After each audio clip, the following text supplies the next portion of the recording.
What's good, people? Spud here. Welcome to episode 3 of the Roundup Extra. Obviously, this week we're talking about OpTic. I did mention this on the main roundup that's just uploaded yesterday. We're going to be talking OpTic Texas and ultimately why Kenny is one of the statistically worst players in the league, why he needs to be taken off the team, and also talking about Pred. Should he be taken off as well? What should OpTic do? What will OpTic do?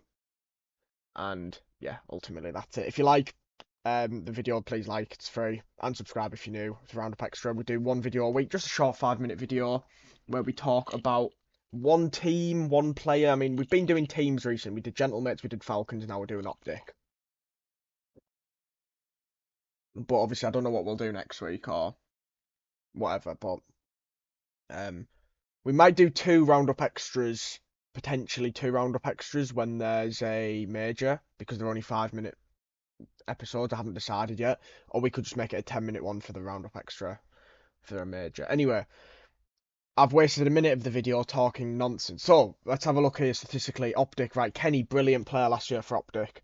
Loved him on the team. But sometimes, just like Manchester City, the same players in the same team every year does not always work.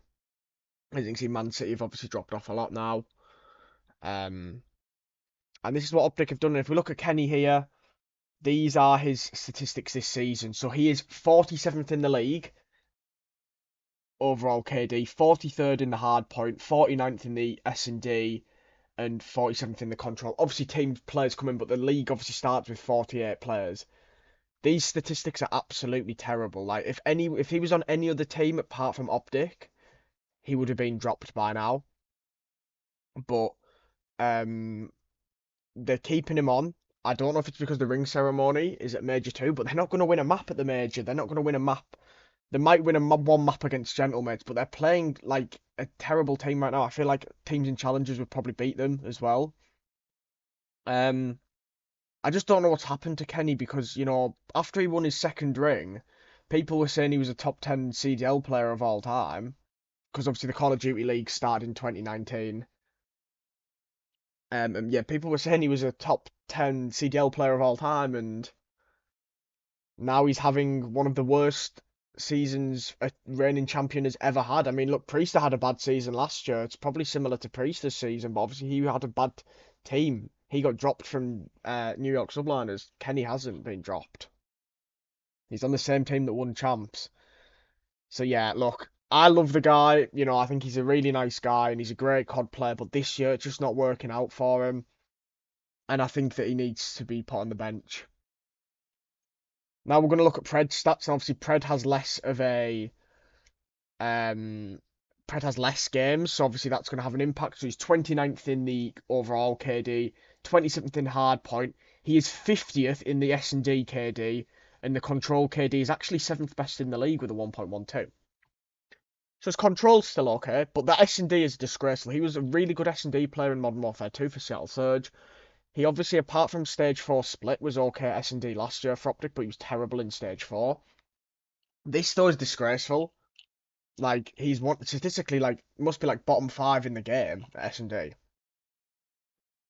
And OpTic can't win any maps, so they can't even win the S&Ds. I think they need to find a new... When OpTic make a change, whether it's 1 or 2, OpTic looked a lot better in Search and Destroy with Hugh. There's no denying that. He's probably their best player in S&D. So if Hugh comes back in, you have Hugh, Shotzzy, Dashy, and then you either put Pred on the AR, or you bring in an AR. Now look, people have said, oh, Fellow. No, for me, Fellow isn't good enough to play for OpTic. I think they have to, if they want to get an AR, and they have to buy someone out. And honestly, it would for me be Sib from Cloud9 New York. I think he's the best player that would probably take the opportunity to join OpTic based on what team he's on now. But I also think that there is other options. Obviously, Caesar Skies has now been... He's a free agent after Major 3, so he has to wait a Major. But if he's cheap on the buyout, maybe OpTic look at him. Caesar's a great S&D player, but my issue is, will they win hard points and controls with him? Controls, yeah, but will they win hard points? I'm not sure. Anyway, thanks for watching the Roundup Extra episode 3. Hope you enjoyed it, and I'll see you next time. Bye for now.